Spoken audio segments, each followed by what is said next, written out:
like if you found the video valuable. Elena had always loved antiques. The smell of aged wood, the faint dust of forgotten years, and the sense that each item carried a hidden story fascinated her. So when she stumbled upon a small shop tucked away in the narrow back streets of town, she couldn't resist stepping inside. The air was heavy and smelled faintly of mildew. A frail old shopkeeper with cloudy eyes greeted her but said little. Rows of cracked furniture, faded rugs, and chipped porcelain crowded the space. Then, in the far corner, Elena saw it, a portrait. It was of a young woman, pale-skinned with dark eyes that seemed to follow her. The frame was ornate but tarnished, and the canvas carried strange, hairline cracks.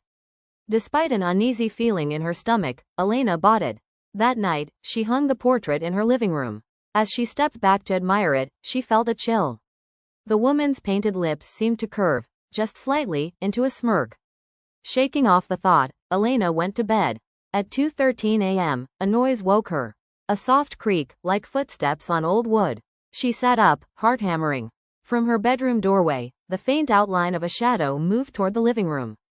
Grabbing her phone, she turned on the flashlight and crept forward. When the beam of light fell on the portrait, her stomach dropped. The woman's head was no longer upright. Instead, it tilted downward, staring directly at Elena. She screamed and flicked on the lights. The portrait looked normal again. Maybe it was her imagination. Still, she took it off the wall and shoved it into a closet. The next evening, Elena returned home to find the portrait back on the wall. She froze in the doorway. She lived alone. Her phone buzzed with a message from an unknown number. "Don't move me again." Her blood ran cold. That night, she tried to sleep but was restless. At exactly 2:13 a.m., she awoke to whispers. Low, unintelligible voices filled her room. Slowly, she turned her head toward the doorway.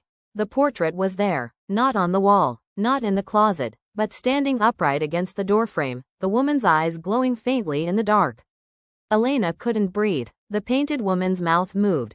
Slowly, deliberately. The voice came not from her own lips, but inside Elena's head. "Trade places with me." Before she could scream, the room went black. The next morning, the neighbors found Elena's house empty.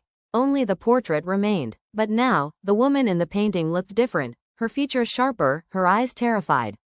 And if you looked closely enough, you could swear she had Elena's face.